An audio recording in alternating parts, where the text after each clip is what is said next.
Go. Yes, we are here again for another episode of the Real Life Game Changers. What is the Real Life Game Changers? It is people in real life who have changed the game. And tonight's guest, oh my goodness, have they got some technology that we're going to be sharing today? And his experience really changed the game, and it can do it in such a short space of time. So if that, by the way, I need to hit the share button on this to get this out there. So if you are watching live, put hashtag live. If you are on the replay, then you guessed it, put hashtag replay. If you're on a platform listening where it doesn't have any of those features, then just enjoy. Yeah, just enjoy. So I hit the share button here. Let me tag a few people.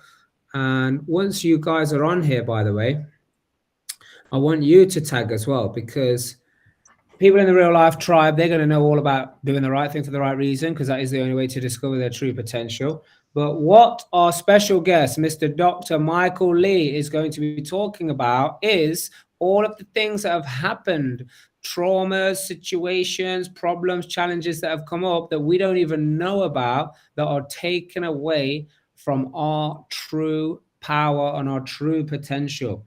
You know, because if you don't know there's a problem, how are you supposed to deal with it?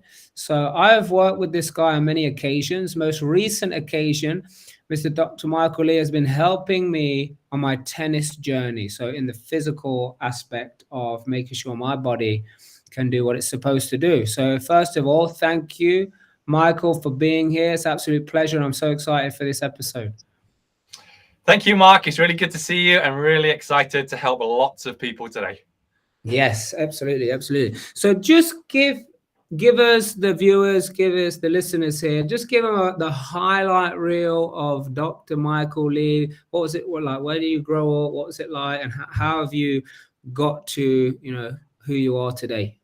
Wow, that's a really good question, Mark. So where it all started is, yes, I grew up in Sheffield in the UK, and really privileged to go to a private school. And, when I went to this private school, it's just me and my brother were the only Chinese kids. And a lot of people say to me nowadays, "Oh, Michael, you're really good at public speaking. You see me on stages with Mark and on Success Resources and that, but they don't know my journey." And my journey was this: that going to a private school, I'll be honest with you, I got a lot of racial abuse. And with that racial abuse, I decided to say nothing for 4 years. And I was known as the kid with no voice. So I said nothing, had no friends, kept my head low. And then I went to university because I played rugby. And I was destined to be a professional rugby player because I played at under 18s England. So I went to Loughborough University, got a scholarship. And the problem was, in 2 years, I got an injury. And some of you might have heard of an ACL injury. The worst injury any athlete could get is a career-ending injury. So I got an ACL injury, and I saw my career disappear in a blink of an eye. And of course, went to surgery. Surgeon said, "Don't worry, Michael, you'll be back to rehab in 6 months." But the devastation was I was in a wheelchair for 2 years because the pain was unbearable. After the surgery, I couldn't walk. I was on morphine. I couldn't look after myself. I couldn't study. I couldn't even go to the supermarket. And my life had gone from, yes, potentially professional rugby player to absolute zero. And I went back to the surgeon in 2 years. And I said, "Look, what's going on? You said I'll be back to rehab in 6 months." And he said, "I don't know. I've scanned it. Scan looks great. I need to go back in again." And guess what I said? I said, "No way." The reason why is because I knew exactly what happened last time. And my understanding was this: if anything is broken in my body, whether it's a muscle, a tendon, a ligament, or even a bone, it takes 8 weeks to heal. So if my pain was due to a structural problem, it's already healed. I'm way past the line. Past 8 weeks, I'm 2 years down the line, so it couldn't be structural anymore. It had to be neurological. So I went to study neurology. I studied 7 degrees and different specialisms to find this: 80% of what I learned was rubbish. It gives short-term results, whether it's massage, manipulations, acupuncture, giving medicine, injections. It gives short-term results. It doesn't get to the root cause. And now the 20% that I've learned, and now I've created my own philosophy from it. Now I teach all around the world, helping people get out of pain for good. And the great thing is, yes, I've spoken in over 20 countries around the world, helped over 20,000 people get out of pain for good.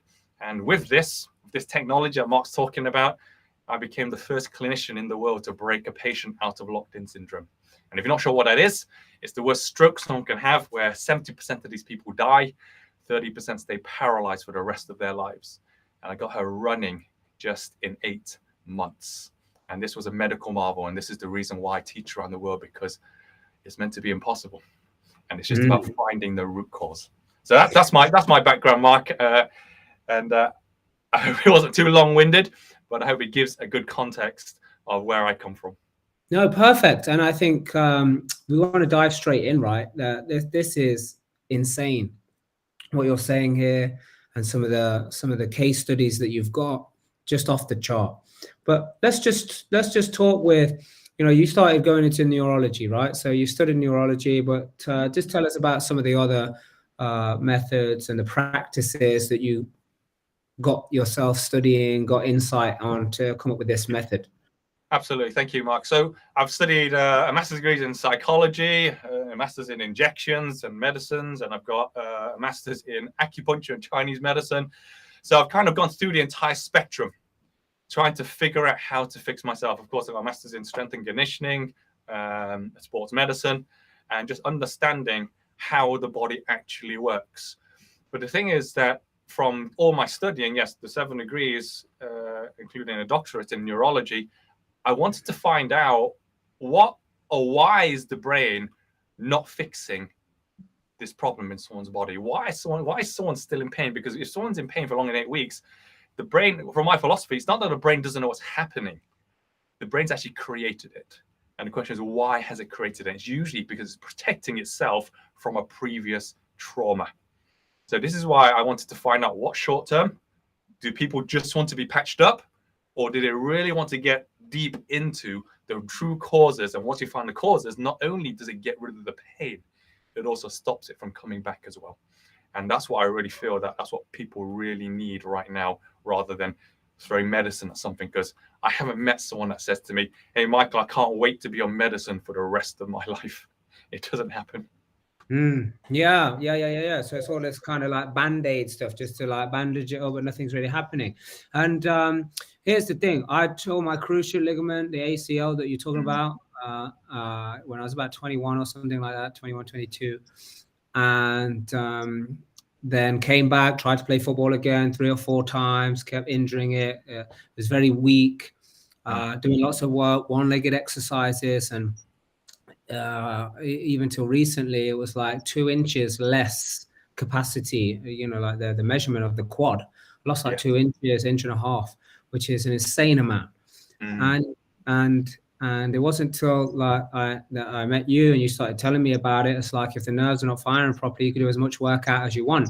So here's the thing: tag some people in this, or whichever platform you're watching this on. Just tag some people who is in pain, who's got back pain, who's got leg pain, who's got a limp, who's not walking around and moving around freely. Because what we're about to go through, they are definitely going to want to hear. Yeah, because what Michael was able to do with me in a very short space of time, a couple of 45-minute sessions, and even sometimes in passing, we were just like, an event together, and in passing, I was like, oh, Michael, this is, still happening in my shoulder, or this is happening in my hip. And just like, sometimes we only had 2, 3, 4 minutes time just in passing. And Michael was able to stop pain from happening immediately. And as soon as I had these few sessions, I spent this time with Michael, I definitely got faster. Yeah, I definitely got faster. And my muscles have been able to now grow, although it's caused me some more pain, because now the muscles are firing properly. They're starting to grow. So now I'm getting the muscle pain that I was never getting before, because they weren't firing properly. So it's a good pain, Mark. It's a good pain. Growing pains is a growing pain. It's a growing pain. But you're absolutely right here, by the way, that, when I was treating you, that if the nerve isn't working, the muscle will never contract. And the fact is that ever since you tore your cruciate ligament, those muscles have never been able to fire. And the question you need to ask yourself is, how have I suddenly got faster just from treating a few nerves? because I didn't take you to the gym. I didn't do any strength work with you. All I did was switch on a few nerves to give the brain the opportunity to then use the muscles how it's supposed to be used. And that's why you've got the result from it. But I mean, when you're saying in passing and that, yes, whenever I see patients, I just give the overview for the viewers here that, yes, I can treat dysfunctions, but for me, I need to find out where it all started. Because the fact is that everyone follows this journey in life. At some point in your life, everything is fine and dandy. You can do what you want, when you want. You can jump, you can run. You're having a great time. And then usually what happens is a big trauma happens and things just break down, one thing after another. And all those things that break down, by the way, they're just compensations for the big trauma. And there's no point really treating those smaller compensations because they'll just come back anyway. All you need to do is get to the root cause, treat the big trauma, and all the compensations will disappear with it as well. But it's about finding out what happened in someone's life. That's why I'm a real believer that it's about treating people as people. Don't treat them as numbers. We need to be really, really specific on what happened in their life, and then we can treat whether it's a physical trauma or even sometimes an emotional trauma can have devastating effects as well. Yeah, so let's get into that, because how can people, I think it'd be really cool, Michael, if you can share, like, how can people start to identify, have they had some physical trauma that's causing them to be out of balance? Is it emotional Absolutely. trauma? Like, what questions can people be asking themselves? It's really, really simple, actually, Mark. And this is when I'm teaching clinicians around the world. I always say to them, ask your patient, because nobody knows their body better than them, because nobody's lived in their body longer than them. The simple question would be, what is your worst ever pain you've ever experienced? Because you'll know straight away, by the way. Because let me just quickly clarify this. Because when I'm talking about part of the brain, we call it the basal ganglia. It remembers every single trauma you've ever experienced in your entire life. Every single one, so even from a paper cut. But then it'll put it in an order of which one hurt the most. Because remember this, the brain doesn't remember pain in terms of how long ago it happened. It remembered pain in terms of how much it bloody hurt. So the worse the pain you experience, the more protective mechanisms will put in place to make sure you don't experience it again. So that's the first thing your brain remembers. The second thing your brain remembers is things that make you happy in life. Get away from pain, go towards happiness. And that's the motivator in life. Everything in between I call gray matter, and it doesn't matter. A simple example I give to everyone watching here would be, can you remember what you had for dinner this time last week? The answer would be no, because it doesn't matter, because you've never experienced starvation. But if I ask you what's your worst ever pain, you'll remember that. And that was a lot longer than last week. And whatever that pain was, it could be physical, it could be emotional, it will be something that you just don't want to experience again. And as soon as you know what that is, now just think about all the things that are broken down ever since that big trauma. So when we was working together, we experienced some things that were like stopping me playing at my full potential physically. What effects can, like, these traumas, whether physical trauma or emotional trauma, what effects can they have, not just on the body, but also like how people play the game of life? Like, did they start a business? Did they go into a relationship? Tell us a bit about that. Absolutely. So let's talk about physical first. So if you ever had a physical trauma, and what you would remember is the pain. What type of pain was it? Was it sharp? Was it achy? Whatever it may be. But also the brain will remember everything that's happening in the environment, the sounds, the smell, the temperature, everything. Because if when I'm testing and I'm testing the nerves, I just need to give a stimulus and say, okay, if I put a sharp pain, say if it's like a toothpick in an area where you experienced sharp pain before, and the brain received it, it'll remember last time I got sharp pain there, it bloody hurt. And its response would be, shut everything down, protect the whole system, because I don't want to experience that pain again. And a lot of people ask me, isn't this like psychology? Well, psychology is actually changing people's behavior. They have a choice to behave a certain way or another way. But when it comes down to protective mechanism, we call it a neurological tract. It operates on the same system as heart rate. You can't change, or you can't tell your heart to stop beating or beat faster, right? It's a response to something. It responds on the same neurological tract as your digestion. These are the things that control your survival mechanism. And a lot of people don't know about, oh, is this what's happening in my body? Because people don't know what they don't know until something becomes unbearable. So if we move on to, say, for example, when you were talking about your tennis, You're like, oh, how come I'm doing all this training but I'm not getting any faster? Well, because each time you put your foot down, it was loading the area where you had your ACL injury. And the brain remembers the last time I did that, I had an injury. And guess what it does? It shuts it down. Then the muscle doesn't contract. That's why it's slow. And that's why my job here is to remove all the protective mechanisms and then get everything working normally. So it's not just about strength anymore. It's all about muscle timing. Our muscles contracting at the right time. I hope that's clear. I hope that's clear enough. But I was going to move on to the business and relationships as well. Because think about it. How many people actually have a worse emotional trauma than physical trauma? This could be a bereavement. It could be a loss. It could be a breakup. It could be anxiety. It could be depression. They experienced it and they won't want to experience it again. And all they need is the trigger. And it's the same as when we're testing the physical body, a stimulus. All we need to hear, if it's like an emotional trauma, it could be a sound, it could be certain words, it could be being in a certain environment. And suddenly like, I didn't like that. And then they shut down as well.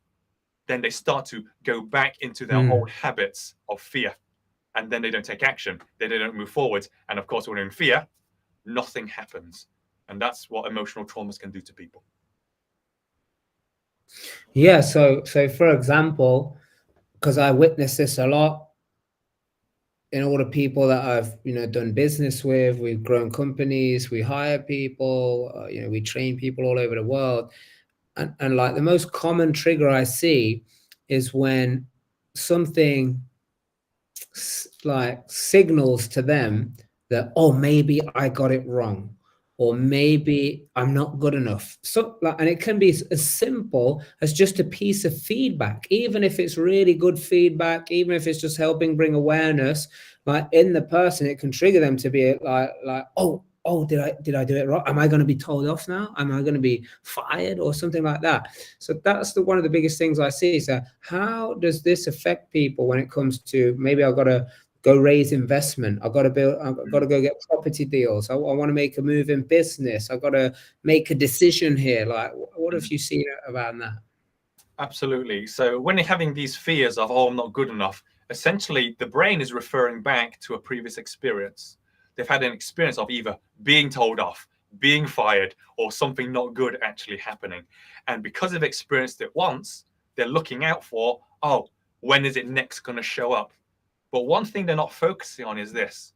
Ever since they had that initial experience of, yes, a bad thing happening, they don't actually recognize or even acknowledge all the good things that have happened since then. Oh, actually, when I made that decision, it went really well. And that other one went really well. So what they start to focus on is the negative that may have happened once or twice. And then they forget about all the positive things that would happen 100, 1,000, tens of thousands of times. So they don't look at the facts. They actually just look at the fear, because that's what terrifies them. And what I would always say to them is, look, it's your choice here. You can choose what to focus on. You can either believe in the lie that's happened 1 or 2 times, or you can believe in the facts that you've actually been successful in all these different areas of your life. But this is what the sad thing is, Mark. When people believe in a lie, of course, it shuts them down. But the sad thing is, all these facts and all these good things that happen in their lives, it might be people saying, thank you, you've done really well. And all these compliments, because they don't focus on it and ignore it, they actually call them liars. And that's the sad thing about it. That's why they're not focusing on the truths. And that's the psychology of how do we actually get people to look at the truths. Yes, don't be like reckless and don't do a risk assessment, because yes, we need to assess risk, but be confident in yourself because you have competence in your previous experiences too. And that's what I always encourage people. Look at your successes, because they happen in your life, not mine. They happen in your life. And you've done it through your own actions and through your own works. Yeah. So let's like use, like, I'm open. Let's just use me as a subject. So we can talk more specific than general, because when you was working with me, you found, some protective mechanisms in some crazy places, like it's even in it's like my mouth, like in my teeth. And weirdly enough, you found something on my toe. Yeah, I think 2 of my toes on both my feet. So like if I'm playing tennis, like the likelihood of my toe pushing onto my shoe is like guaranteed to happen, right? It's like there's a guarantee that I move as soon as I move and my toe touches that, and that was actually triggering something, and and we did the testing and it made me weak, all right? And that's your judgment of to say, oh, there's something there we got to look at. Yeah. So we found some weird and wonderful things. So I know you'll probably remember it. So let's use me so we can talk a bit more specific. Just to help people be thinking like, what question do I need to ask myself, and what do I need? Because I think it's all about awareness. As soon as I became aware of this, I was like, okay, now I can do something about it. Oh, why am I not hitting my serve properly? Oh, it's because, that like when I do the full extension, there's a pain there. So while that pain's there, my brain stops me at the very last. I know exactly what to do. I served 1,000 times. I know exactly what to do, but the last minute it stops me from doing that extension just in case that pain kicks in. So let's use me so we can be a bit more specific, because it's not just about that physical and the tennis stuff. It's like, well, if I'm just about to make a call, or I need to do a deal, or I need to walk into the agent, or I just need to press dial on my phone, what previous experience will like be triggered to stop me from doing that? Because obviously I train a lot of people in business and property and stuff, and my job is to like help people overcome these challenges and do it. But yours is about finding and diagnosing it. So yeah, let's go into that, and you can use me as an example to help demonstrate. Absolutely. So just to use your example of, when you're getting people to call and, take action, and that, of course, that's training them in the psychology, and says, okay, yes, because you've got fear, what's the worst thing can happen? I think, okay, yeah, they could say no, but is it going to really affect their life? No, then call someone else, right? It's about actually giving logic to someone, actually thinking through what are the choices they can do, what are the benefits, do they outweigh the threats? But the thing is that when I'm treating patients, I'm not looking at the psychology, I'm looking at the protective mechanism. So sometimes with emotional traumas, yes, organs shut down. So I treated a patient a few years ago who was diagnosed with type 1 diabetes. He had to inject himself 4 months ago, and for 4 months. And I asked him what happened, and he says, yes, my daughter almost died with lung cancer, and she was 6 years old. She had surgery, she lost 4 ribs, and half the lung was removed, and she thought she died. I'm like, okay, well, obviously from that emotional trauma, something's happened. And he said, I asked my GP if there's a link. He said, no. I said, well, let me go and treat it, and we'll see what happens. So I treated the emotion, and I said, all right, keep taking your blood glucose test. If it goes above 10 millimoles of glucose, inject yourself because you need it or you get brain damage. If it doesn't, don't inject yourself.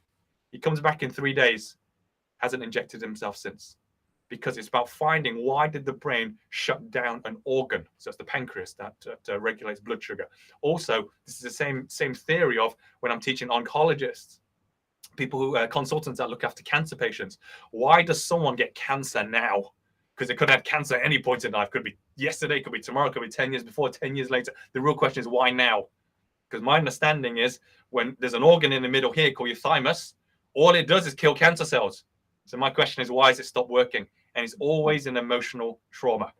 So what I'm looking at here is whatever emotion they've experienced, does it affect their health? Because if it affects their health, then of course, when our health breaks down, that's our primary vehicle, right? It doesn't matter what other vehicle we're working on, whether it's a wealth vehicle or a relationship vehicle, because as soon as the health vehicle breaks down, every other vehicle breaks down anyway. And this is why I always say to people, look at what is happening here. Look at prevention rather than cure, right? Nip it in the bud early. If you know you've got a family history of, I don't know, liver cancer, whatever it is, make sure, see someone that can prevent it from ever happening. Because this is why I always, whenever I'm teaching oncologists, I say to them, I said, look, you have a mother and father, they have 10 children, but the mother and father, they both die of liver cancer. Will all 10 children die of liver cancer? Absolutely not. Because I don't believe that the disease gets passed on from generation to generation.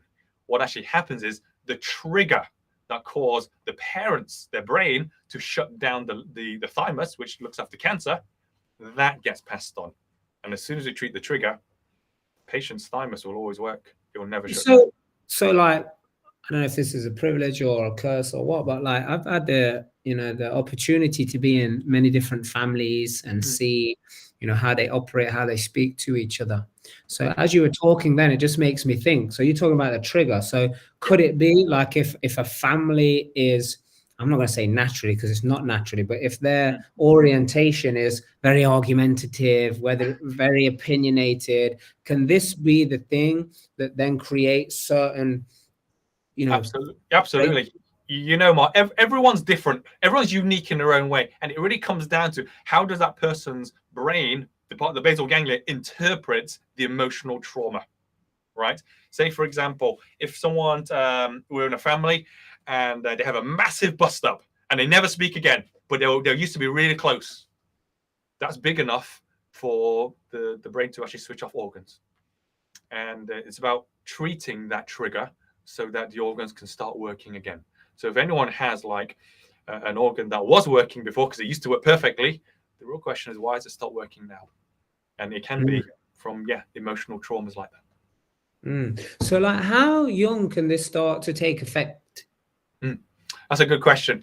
Usually it can start as soon as you remember your earliest thought. Because like most people, they can't remember when they were born, right? The day they were born, but they'll remember the earliest thought. And from there, that's where the basal ganglia has actually developed enough to start recollecting trauma. So like Theo, for example, he, from very young, few months old, had to have operation. Are you saying that wouldn't cause? Yeah. Actually, that's a good question, actually, because I just thought, because I was actually referring to emotional trauma then, instead of recollect things. When it comes down to physical trauma, the subconscious part of the brain remembers it from the day you were born. So I'll give you an example. So when I treated the lady with locked-in syndrome, we wrote this book, and it was on Amazon, and everyone read it. And I remember this lady, she read it, and she called me. She said, "Michael, can you help treat my son? He's paralyzed, deaf, and blind." I'm like, "Well, I don't know. I need to assess him." So they come in, and I remember this poor kid. He was 11 months old. Just lifted his arm up, dead weight, has a nasal feed into his nose, couldn't feed himself, was just basically a dead weight on the bed. And I'm like, okay, something has created this. And I had to ask the mother, so what happened when he was born? And she said, it went so quickly, the midwives rushed him off to get a brain scan. I'm like, okay, right, what did the brain scan show? Nothing. I'm like, well, something's happened. He's paralyzed, deaf, and blind. Okay, did the midwife say something? They said, oh yeah, when he was born, the umbilical cord was wrapped around his neck. I'm like, okay, this obviously would have probably created hypoxia, so a lack of oxygen in the brain. So what I did was I had to test it. So all I did was start stimulating the nerves on the neck, and this kid's hand started twitching. I'm like, okay, this is interesting. I asked the mother, has this happened before? And she says, no, first time. And I'm like, okay, this is great news. Here's the good news. I can fix him. The bad news is he'll be 11 months behind development. Is that okay? She said, absolutely, it's fine. So I started treating the nerves. I worked with them for about 5 months. And then this kid can walk, can talk, can see, can hear. And now he's got another opportunity of life. And what was really funny about this, which I like to recollect, is the optician calls me and says, you saw this child, he was blind. Why has he got 20/20 vision? And my response is very simple. It says, as the optician, when you're looking at someone's eye, you're looking at the structure. You're not looking at the connection from the eye to the brain, which is the nerves. That's all I treated. Why did the brain switch off the signal to the eye so that that child could not see? And as soon as we treated it, that's why he's got full hearing, 20/20 vision, able to move. And it's about finding out what's causing what. This is just incredible. Guys, let us know in the comments what you're thinking about what you're hearing here, because I think this is absolutely off the chart. And me and Dr. Michael have been talking about the real life hotels and the resorts and how we got to get this to more people. And Michael is very passionate about training more people to do what he's doing. And I think it's just super incredible. And like I've obviously witnessed firsthand something happening right immediately, and then moving on as well. I realize when it's like, this, that, and now I'm starting to realize like, oh, what that happened? Yeah, I worked really hard there, and because I was twisting and turning, the muscle starts to fatigue, and then it might like feel a bit sore, feel a bit stretched. And then all of a sudden I realized because of that, that's obviously some level of trauma. And now there's like, a pain there, and that pain is obviously, what is that pain? Is that pain the brain saying stop? Yeah, so it's actually it's a good question, actually, Mark. So there's different types of pain someone can actually experience. So if it's a sharp pain, it indicates something is damaging. So something structurally is either being compressed or torn or pulled apart. So sharp pain, you should be stopping. But if it's like an ache, this is just the brain telling you, hey, I'm getting a bit tired now. Fatigue is going to settle in soon. If you keep going, it will get sharp. So it's about modulating that and actually listening to your body. Because I always say to patients, nobody knows your body better than you. Listen to your body. You know what's right for it. You know what's wrong for it. But also you need to understand, is it a pain? Because sometimes, like a stretch isn't a pain. But this is what I always say to people. Do you know when people have like tightness in their body? And this is a nice analogy I love to give to patients is, when people are like doing things like yoga, they're stretching, they're getting acupuncture, massage to release tight muscles, right? How soon does it get tight again? Probably within a day, or 2 days, 3 days, maybe a week, it gets tight again, right? But the question is, why does it get tight again? Because the brain needs to send a signal to the muscle to contract and stay working. The analogy I give to patients is this. If you have 100 muscles in your body, and I know we have more, but let's make numbers easy. You have 100 muscles in your body. How many muscles do you want to be able to use? It's not a trick question. You want to use 100, right? But let's say 60 of them work and 40 of them don't because the brain shut down some of them. The 60 will always do the job of the 40. And that's why those muscles are always tight. They always get injured. They always get cramped. They always get stiff, right? Because they're always on. And you can do all these short-term treatments, acupuncture, trigger point, injections, whatever you want, but it gets stiff again. But the long-term treatment is this. Why don't you just find out the 40 are not working? Get them working. Then the 60 don't need to work so much anymore. I hope that makes sense, right? Yeah, it makes sense. We've got a couple of questions here. So Georgina is asking, what if you have shut off the trauma and can't remember what that trauma is and that creates the pain? Okay. So the trauma that would have happened, it's either you have chosen to shut off from it because you know when it happened, right? Because a lot of people, I'm not going to be sexist here, but it's usually the ladies. Ladies are more emotional than men. And when ladies, they experience an emotional trauma, they tend to shut it off because they know if they get too close to it, they may re-experience it again. Whenever I treat an emotional trauma, yes, I have to give them the disclaimer. We will need to revisit some of these to see how your brain responds to it. And I just need to find out, is there a protective mechanism? And if there is, let's clear it out. And then the system doesn't break down. The organs work normally. The muscles work normally. You'll move better. The pain will disappear. But we'll need to revisit them. So the question I asked Georgina is that a choice that we shut off? Or can you generally not remember? Because if you generally cannot remember, then the real question is that what's happened? It has been a trauma to the head that's actually affected memory as well. Okay, cool. So very good. Fiona is also asking, are there any exercises you can do or that they recommend to identify and overcome emotional trauma that may be holding us back? I know I remember when we did something for somebody else and I walked in halfway through doing this whole thing like this. So is there any exercise that people can do to identify this emotional trauma? Yeah, absolutely. Let me go through something that's not too complicated. So I don't know, Mark, have you ever taught your tribe like muscle testing, for example? Yeah, I'm sure. Somewhere along the right. Okay. So when people do muscle testing, like you might test an arm or you might test a leg, whatever it is, and it should be strong. If you want to find out if there's an emotional trauma that is affecting your system, all you need to do is put your hand on your forehead. And we call these Bennett signs in neurology. And the Bennett signs, it stimulates, we call it the frontal lobe, which houses the fear or the anxiety related to a trauma. And all I'm doing is stimulating it. And if it causes weakness in the system, we know there's a big emotional trauma that not only shuts down the muscles in the body, but also shuts down some organs. And usually it's bladder. These are the people that are waking up in the night, go for a pee like 2, 3, 4 times a night. And that's the response because that organ is dysfunctional due to the emotion. So are you saying like you literally just put your hand here and do the test? Just do a muscle test, and if it goes weak, then we know there's an emotional trauma, and it needs treating. And again, that's why I always say, sorry, just from putting your hand here. Yeah, this would trigger if there's an emotional.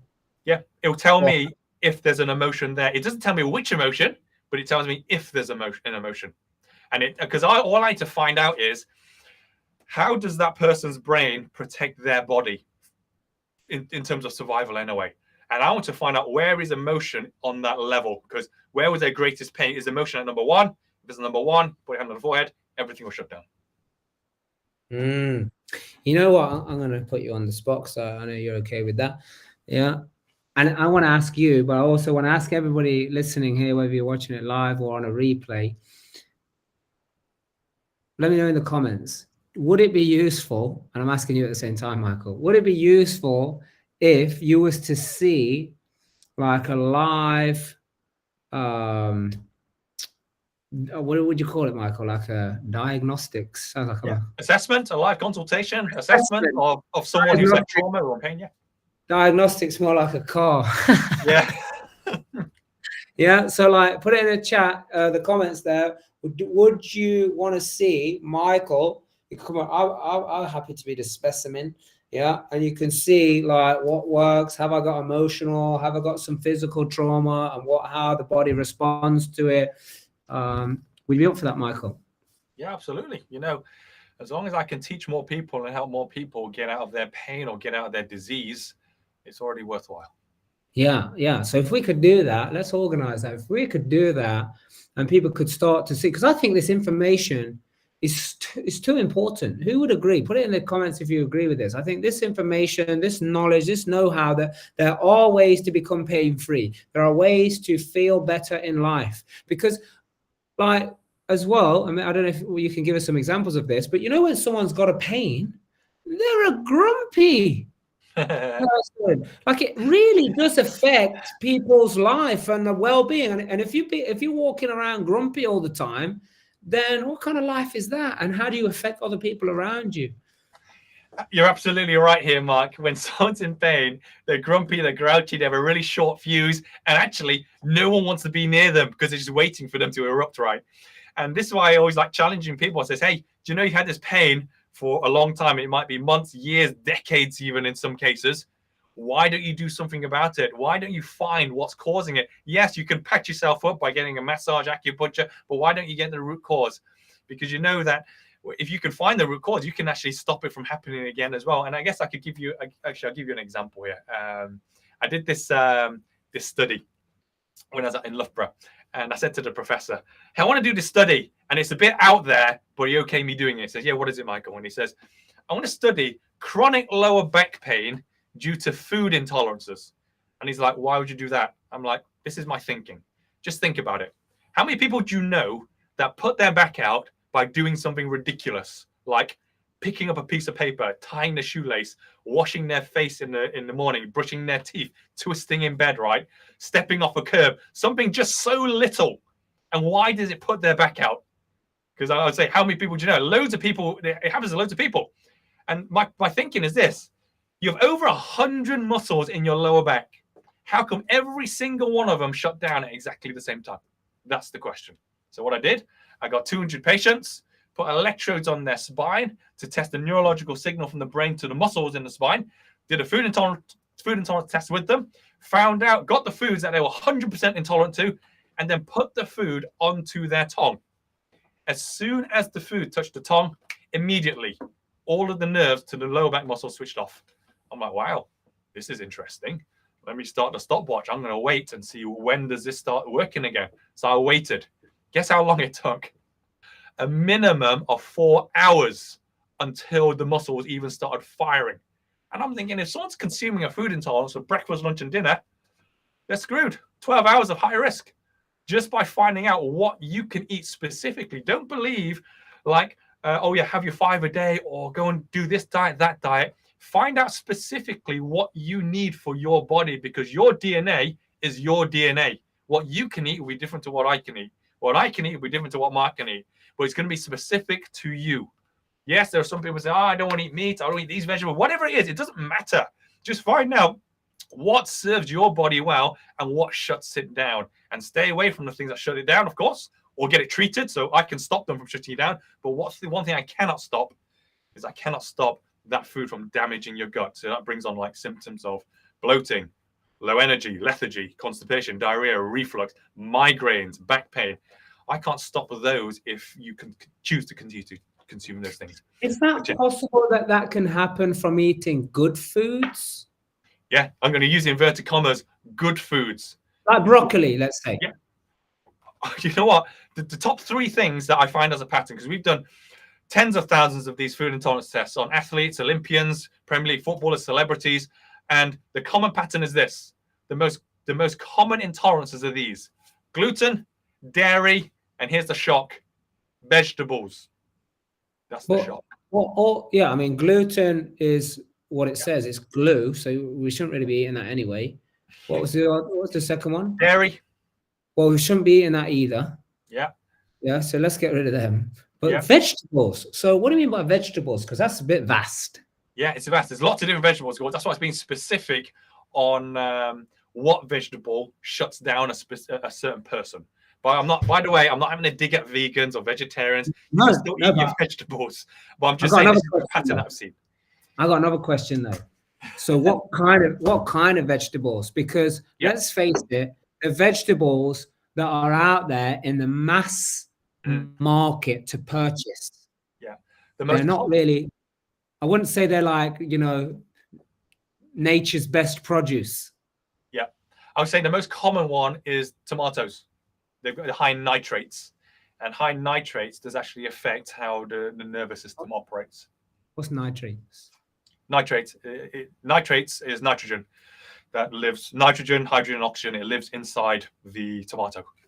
Tomatoes are high in nitrates, and if you have too many of it, then the nervous system doesn't function at its best. So could this be happening because of, like, you know, the way they're grown, the way they farmed? Yeah, absolutely. Because this is another thing that I test with patients, particularly with athletes, that the main things that shut down a person's body is this. It's foods, physical traumas, emotional traumas, and the last one is chemicals. Now, what you're talking about here, Mark, is when foods hit the supermarkets, yes, they're probably sprayed full of pesticides. It's a chemical. That's why they advise go and wash your fruit and vegetables. But the fact is that you can't wash it all off. It's all there. And yes, our bodies are affected by chemicals. One of the things when I'm teaching other clinicians is whenever I'm working, I'll give you an example because we're in football season at the moment, right?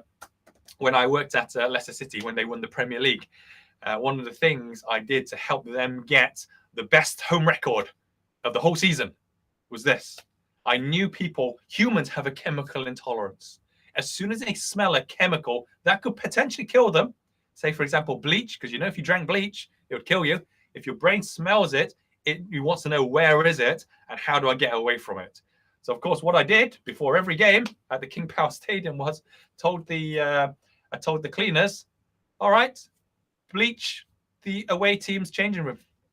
Give them a good whiff of good whiff of chemicals. So when they went to play football, they couldn't even string a pass together.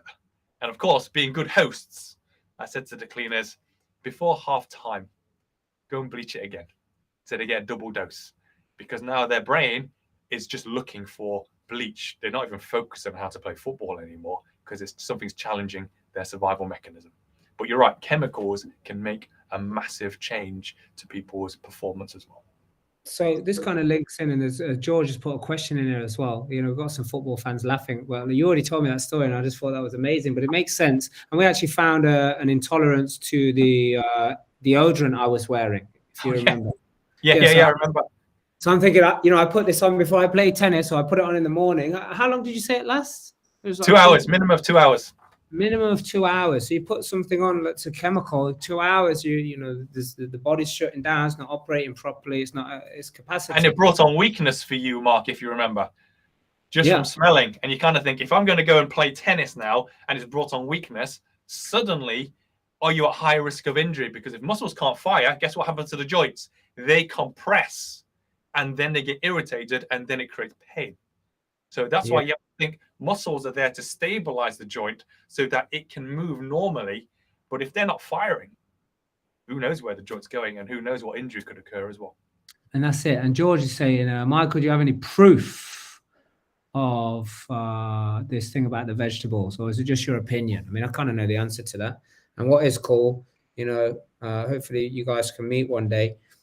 George is a very trusted member of our community. He is a doctor. He works in A&E. Great.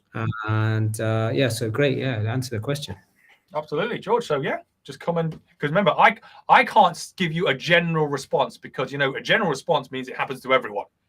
Everyone responds to food differently. Like I say, what I can eat will be very different to what you can eat. What you can eat will be very different to someone else. And the fact is that if you gain symptoms like bloating, lethargy, low energy, those types of things, there's something you're consuming that's creating that reaction. Because just think about it. How come there's some people that they eat junk food, right? They don't get those symptoms. They just go, I just carry on. But there's some of the people, they have the smallest amount, and then they're shut down. Actually, I've got so many stories. So like this guy once, you saw me, it's over 10 years ago. He comes and says to me, he says, Michael, I don't know why, but at lunchtime, after lunch, I need to sleep. I get really tired. I'm like, okay, how bad is it? And he says, I go to sleep. I'm saying, what do you mean you go to sleep? I says, yeah, I'm actually asleep for 5 hours. I'm like, well, out cold is absolutely. I said, okay, what do you eat? He says, I always have the same thing. I have a chicken and salad sandwich. I'm like, okay, bring it in. So of course I go and test it. Tested the bread, tested the chicken, tested the tomato, the cucumber, the lettuce. Nothing went weak in his body when I tested it. So I'm thinking, there's something here that's shutting him down. And then I got it. Then I saw on the bread was sesame seeds. One sesame seed. Tested it, whole body shut down. Just from one sesame seed. And of course, he consumes all these, and then he don't know when he's asleep. Insane. So you just reminded me, Fiona has just tagged somebody called Katie in here. Katie has a son with quite severe allergies. You guys should definitely hook up because it is very severe, very severe. So yeah, you guys do that, or I can introduce you guys and you can have a look at that and see where that comes from. Yeah, awesome. What have we got here? Bloating, cannot deny this. Oh, still have them great source of protein. I've just read that. Yeah. So yeah, but here's the thing: it depends what you want to do. But like, if it is causing something, like it's like the compound effect, right? If you keep playing over and over and over, I get like I think over the years, 22, 10 years, 10, 12, 13, 14 years, that I've been like hitting it hard in the gym. And then like when I started playing tennis, that was an all-round body kind of like, tennis is so demanding on the body. It highlighted my inefficiencies more. Yeah, because like it's almost tennis became a magnifying glass.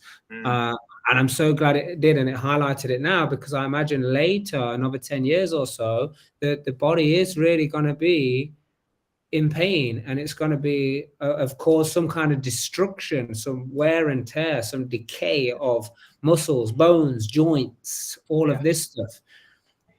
But you're absolutely right here, Mark. When you're talking about wear and tear, a lot of people say to me, and this is one of the common, and it irritates me a lot when I'm teaching.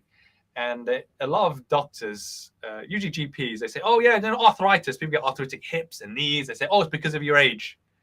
I'm thinking, how many people heard it because of your age? And the first question I ask the doctor is, so what can you do about your age? You can't do anything. You can't change it or anything. So I remember I had this patient once, and he came in with an arthritic knee. And I said, oh, have you got your x-ray results? He said, oh yeah, I went to the GP and I didn't quite understand what the GP said. I said, what do you mean? He said, the GP said, yeah, your right knee is arthritic and it's because of your age. And this is the best response I've ever heard from a patient. He said to the GP, I don't quite understand what you mean by that, because from my understanding is this: my right knee is arthritic, and I get that. That's 69 years old. But my left knee is also 69 years old. There's nothing wrong with that. And I'm like, it's got nothing to do with age. The real question is, why is that overloading? What is not working? Because when something becomes arthritic, it means that dysfunction has been there for a long period of time. And I would say when someone's got an arthritic joint, minimum of 5 years, probably more likely 10 years, a dysfunction's been there. And unless that person wants to correct the dysfunction, it's inevitable it'll wear out, and it'll wear out sooner than the rest of the body. It's about finding out what is causing it. Why is it dysfunctional? It's usually a protective mechanism for a previous trauma. Absolutely. Yeah. So just touch on what George is saying here. He's saying when you test, do you use classic study methods, or is it based on your personal studies? Let's stay away from general things, saying vegetables make people ill. We didn't say that, by the way. Nobody said they made it ill. It's like it's an intolerance. And by the way, I've taken the wheatgrass, which is super healthy, super awesome, light food. But I did have a slight intolerance to it, right? Yeah. I'm having the wheatgrass, even though that's like probably one of the best things you could consume through the digestive system, in my opinion. Yeah. But yeah, there was. You're absolutely right here, Mark. You know, a lot of people they always say to me, "Hey, there's a superfood here, superfood that. I should be having this and that, right?" And I get it. Yes, you want to be exposed to the best foods, and I get that. But what's important is that is it the right food for you? That's the most important question here, because you know that whenever we do testing for intolerances, that we either have major intolerances or minor intolerances. The major ones has got absolutely nothing to do with quantity. It's either it's in the system or out. And as soon as it's in the system, whole system will put in a protective mechanism. Then that's where the bloating, the low energy, the lethargy, the constipation occurs. But if it's a minor intolerance, that is more to do with quantity. The more of it someone consumes, then it becomes a major. Then they get symptoms. But that's only when it's a minor intolerance, though. And it's about finding out, what does that person, what can they have? Because I know George was writing here about beans. Yes, it's a good source of fiber, but it gives me bloating. Well, at the end of the day, if you know it gives you bloating, that's your choice, though. If you wanted to continue to have bloating, keep eating the beans. But there are other sources of fiber that you may be more tolerant to. It's just about finding what's right for you. So whenever I see Olympians, the first thing we do is an intolerance test. After that, we do a DNA test because they want to get that extra 1% to win that gold medal. It's not about I want general advice, because general advice will get general results. It's about getting specific advice to that person to get specific results. Let's do this, man. So, hey, we're going to start wrapping up now, but I think definitely what we need to organize is a period of time, and maybe I like don't eat my breakfast and we wait. Yeah. And then we do loads of testing, like little micro dosing of loads of different things, just so people can get a more kind of visual, physical, because some of this stuff that we're talking about, Michael, in the stories, I know it's true because this is what we talked about. You know, we spent a lot of time together. I know you. But some people, their brains are going to start rejecting this information because it's not what they've known. It's not what they've been told. It's not what they've been taught. It's not what the system even wants them to know. Yeah, let alone, make it available. So I think we should set it up. Let's do it. Let's record a whole video, a whole little episode of a documentary and say, hey, listen, this is some of the things that we can do. And already I think there's some people that want to be connected with you. You're absolutely right here, Mark, because I know that it challenges people, particularly when I'm speaking to clinicians who are really well experienced. And I have huge respects with them. And a lot of them, when they do actually say to me, for example, when they say, hey, Michael, that doesn't work, or Chinese medicine doesn't work, or acupuncture, whatever it is, right? Well, that doesn't work, whatever it is. The first thing I ask them is, so have you studied that? And of course, they'll say no. So if you haven't studied it, have you got any experience in treating people? Then say no. I'm like, okay, with all due respect, once you've studied, once you've got experience, then let's have a conversation. Then we can actually communicate on the same level, because there's no point saying something doesn't work unless you've actually done it. Right? Because I've studied 7 degrees, and all of the 7 degrees, I can say from my heart, 80% of it is short term because I've studied it and practiced it. And I've said, all right, this is a better thing here. Because, when I treated that lady with locked-in syndrome, yes, we were on BBC News, ITV, and NHS directors, they contacted me and said, Michael, we need to train more people in this. And he said, how many research papers do you have? I'm like, well, how many do you need? He says, we need about 10,000. I'm like, I can't spend the rest of my life writing for you. I need to be treating people. That's where I want to put my time into. So of course, it's because then I get it. Research. I come from a research background. Research is important, but also we cannot say it doesn't work, especially when there are people's lives being changed at the same time. Yeah, and that's the thing, you know, like Elvis said, a little less conversation, a little more action. We want to see results. We don't need, you know, written down on a piece of paper of what can be done. Let's just get it seen before people's eyes.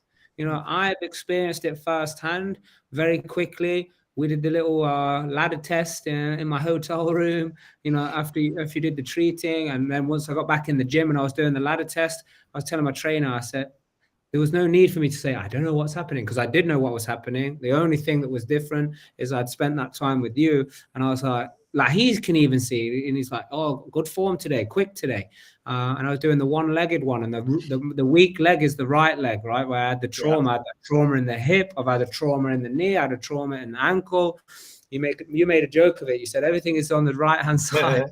You know, the trauma. I said, I don't know what that's all about. But anyway, I think that's what we're going to do. So let's wrap this up. Got a couple of questions to ask you. Before I ask you those questions, Michael, I want to take this opportunity to say thank you so much for coming on here, sharing what you've shared in a short space of time, based on how much valuable knowledge, experience, and how much beauty that you can bring to this planet, and all the people that want to start, you know, getting into this, helping people who are in your field. Yeah, so it's an absolute pleasure. So thank you for coming on the show. Thank you so much, Mark. You're welcome. Yeah. So here's the two final questions. First question is, now, based on everything that we talked about, I want you to just imagine you got a microphone right now. It translates to every language across the entire globe. What is your 30-second message to people? My message is that if you are in pain, you have a choice to be in pain or out of pain. But it's not just about you. Because if you're in pain, it affects all your loved ones as well. And it also affects all the people you want to serve. So make sure you serve yourself first, so that you can then operate at an outstanding standard consistently for the rest of your life. I'm in. Where do I sign up? Good. Thank you very much. Now here's a final question. We'll see if you've seen any of our other episodes, because we have a very important saying in our community, and that is that you must never let people forget that they got to do the right thing for the right reason. Now, why is that?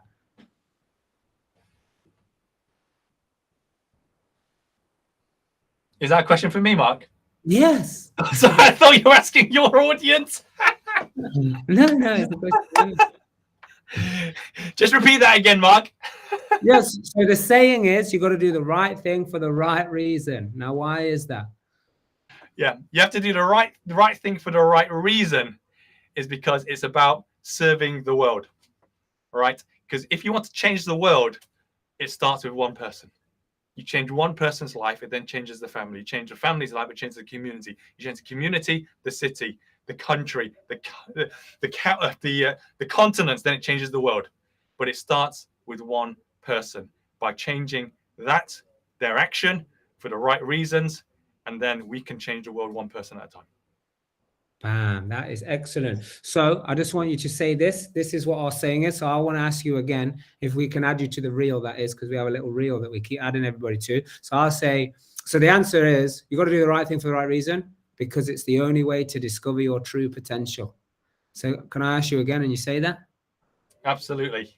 Yeah, so it's the only way to discover your true potential. So here's a question. So in our community, we have a saying that says you got to do the right thing for the right reason. Now, why is that? It's the only way to discover your true potential. Yes, that was A star. Thank you so much.